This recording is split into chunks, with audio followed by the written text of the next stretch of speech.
itu sodakoh kita kepada Allah ya, supaya karyawan kita pada puasa. Dan nanti juga percayalah bahwa dalam bulan puasa efektivitas kerja tidak akan berubah, percayalah. Saya mau cerita begini, di negara Tunisia ini pernah terjadi. Ketika itu presidennya Presiden Habib Bourguiba. Saking semangatnya dia ingin memajukan bangsanya, ya kan gitu, memakmurkan negerinya. Itu pada suatu ketika pada bulan puasa dia melakukan sidak, inspeksi mendadak ke pabrik-pabrik. Ternyata yang kerjanya pada loyo, ya kan, kerjanya. Kemudian juga lihat di absennya, datangnya pada telat. Dia marah besar, mengatakan andaikan puasa, gara-gara puasa produksi dan produktivitas di negeri kita menurun, saya katakan gak usah puasa, saya yang menanggung dosanya. Yang penting negeri ini makmur.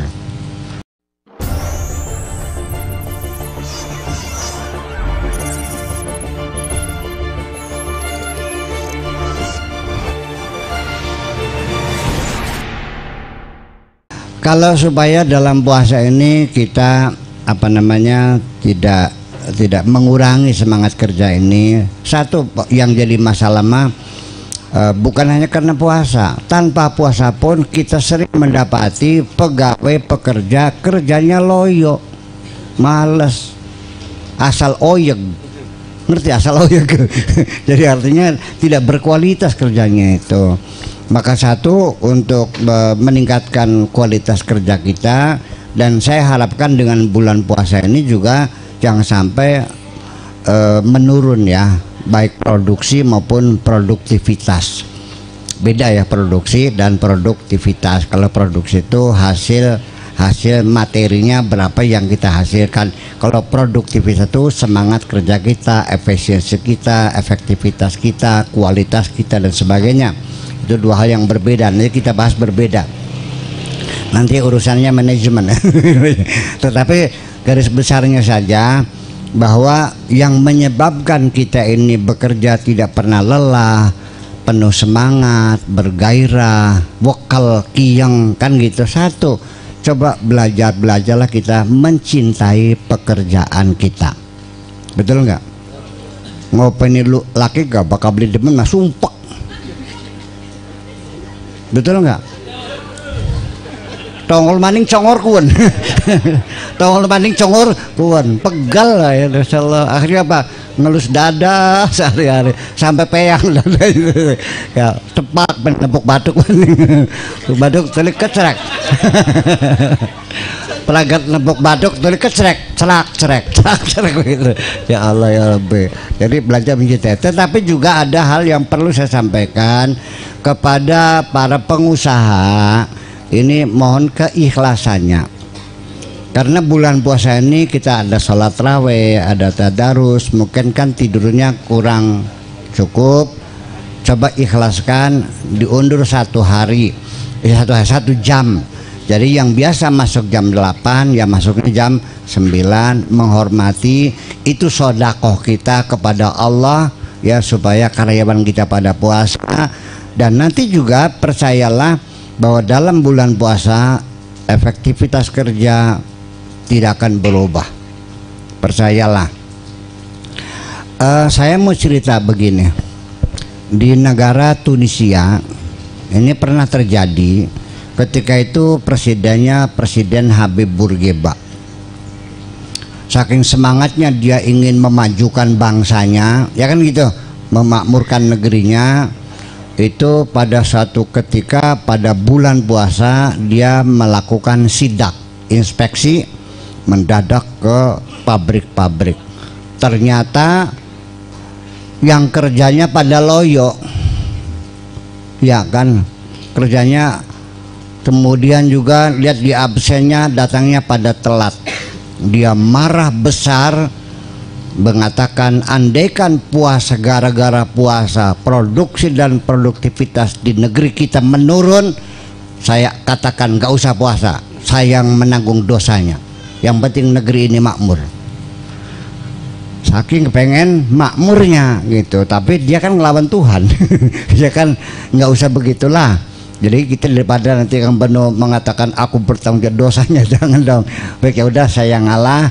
Nih 1 jam hadiah buat kamu dalam bulan puasa. Ya jam kerjanya kita kurangi 1 jam untuk menghormati kamu puasa. Saya kira itu adalah cukup menggembirakan bagi karyawan, penghargaan dan penghormatan untuk orang yang berpuasa. Tetapi juga orang yang tidak puasa harus menghormati yang puasa. Ibu-ibu yang lagi berhalangan nggak puasa, ya makanya jangan di luar lah ngumpet negana, kan gitu. Terus mangannya aja muni ya. Kira-kira nggak ada orang dengar gitulah, ya kan begitu. Saya kira itu semuanya gitu. Jadi saya kira seperti itulah jawabannya. Masih ada lagi pertanyaan lagi? Saya pikir adalah special question ini, pertanyaan terakhir, mohon maaf untuk yang belum bisa sempat nanya ya. Ada satu pertanyaan, Bapak Kiai, berapa Allah kasih bagian akal dan nafsu buat laki-laki dan perempuan, dan kita harus bagaimana? Saya kira itu hanya paradigma manusia saja yang menganggap bahwa perempuan itu naqisaduddini wal akli. Perempuan itu akalnya kurang, agamanya kurang. Saya tidak sependapat. Itu adalah egoisme laki-laki. Siapa bilang perempuan lebih bodoh? Perempuan bisa jadi presiden enggak? Malah justru presiden perempuan sukses semua kok. Golda membangun negara Israel, punten ya, bukan terlepas membela ya, artinya kan dia Golda Meir itu perempuan loh ya, bukan dipilih jadi perdana menteri, dia mendirikan negara-negara, mendirikan negara Israel. Kita juga punya presiden perempuan kan, Pakistan juga sama kan, Benazir Bhutto.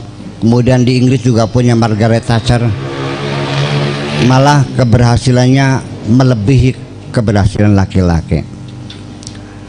Saya jawab paradigma seperti itu.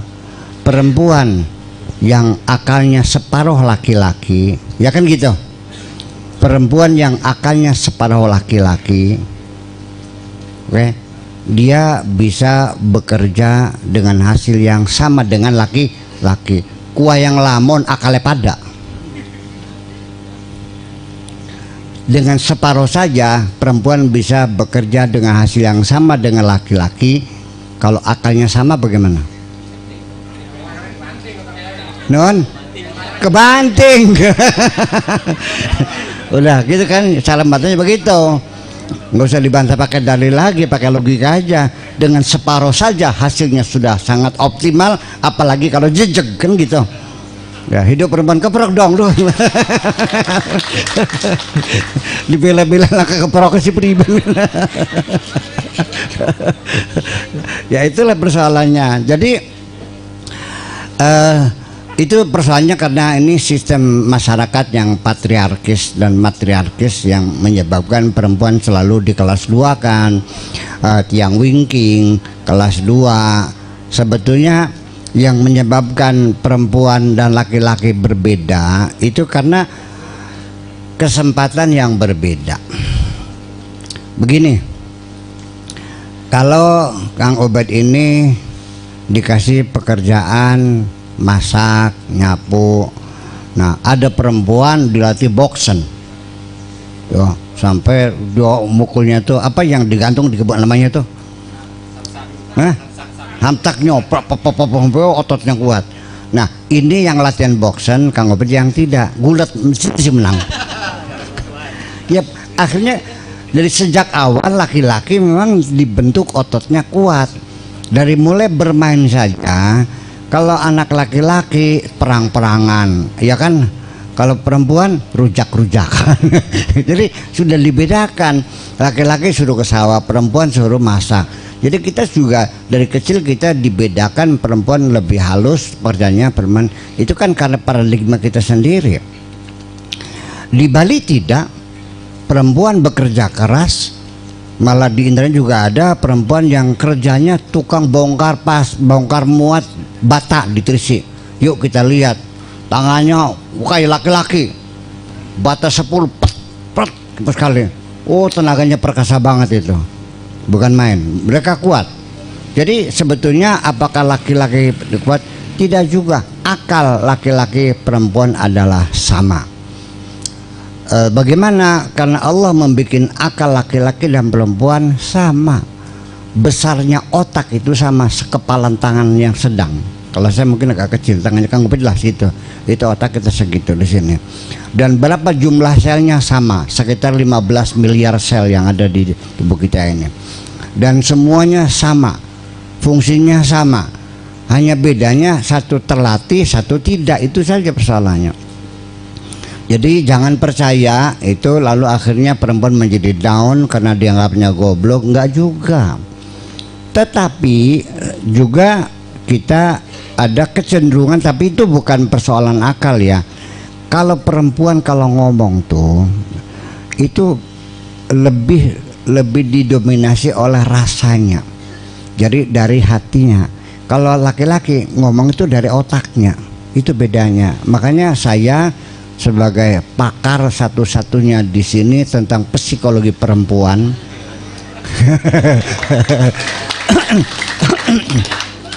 Maka ketika ada perempuan ngobrol, saya mendengarkannya beda dengan ketika laki-laki berbicara. Saya akan buktikan dengan kehusuan saya mendengarkan, sampai getaran bibirnya pun saya perhatikan. Karena perempuan ketika diperhatikan itu sangat bahagia sekali. Betul nggak?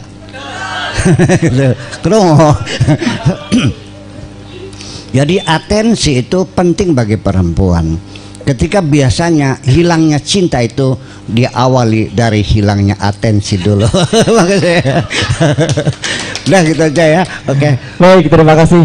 Di akhir dengan kata cinta dari Buya. Sudah ada 8 pertanyaan, saya ingatkan kembali nanti Buya akan bisa memilih 3 terbaik. Dan 1 terbaik akan mendapatkan hadiah t-shirt dari Wamima TV.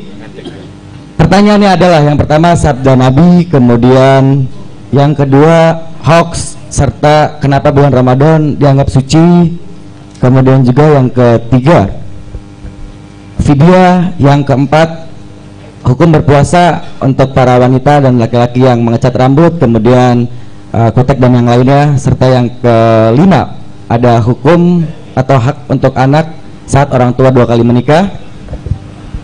Pertanyaan selanjutnya yaitu hukum puasa tetapi tidak sholat, dan yang terakhir tips untuk bisa tetap optimal dalam bekerja di saat berpuasa. Dipersilakan Buya, bisa memilih. Pertama yang menanyakan kenapa jatuhnya pada bulan Ramadan bukan pada bulan. Pertanyaan kedua, kenapa pada bulan Ramadan, mengapa ditetapkannya dengan bulan Hijriah bukan dengan bulan Syamsiah.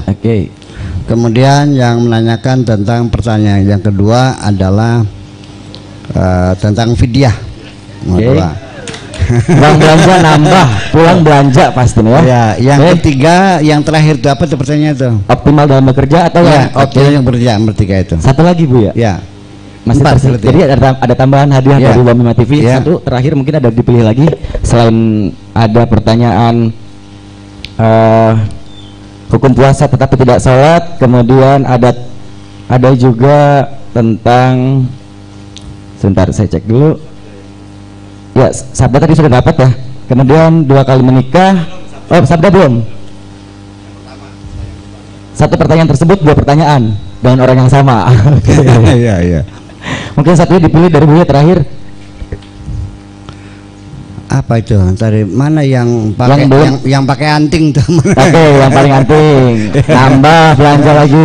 Saya panggil untuk Ibu Neng dari Surya 4, Mas Bayu dari Surya 4, kemudian ada Mas Fajri. 1, 2, 3, dan Mas Yanto dari Surya 4. Ini nggak ada yang mau tepuk tangan nih? Terima kasih. Walaupun nggak dapat hadiah, dapat ilmu ya dari Pak Kiai. Silakan.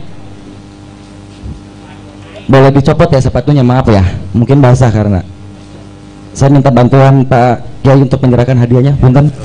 Yuk naik. Ini dari Wamima TV, t-shirt untuk Mas Fajri.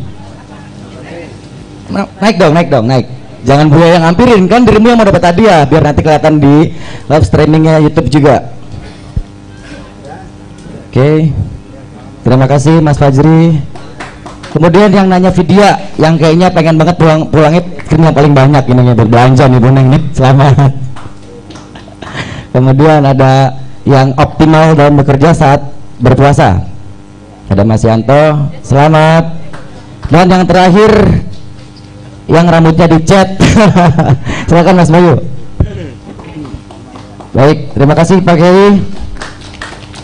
Nanti di belakang saya akan kasih masing-masing yang sudah bertanya, walaupun nggak dapat hadiah saya kasih stiker dari Wamima TV ya. Baik, ada tambahan mungkin Bu ya? Cukup? Saya kira cukup. Cukup ya.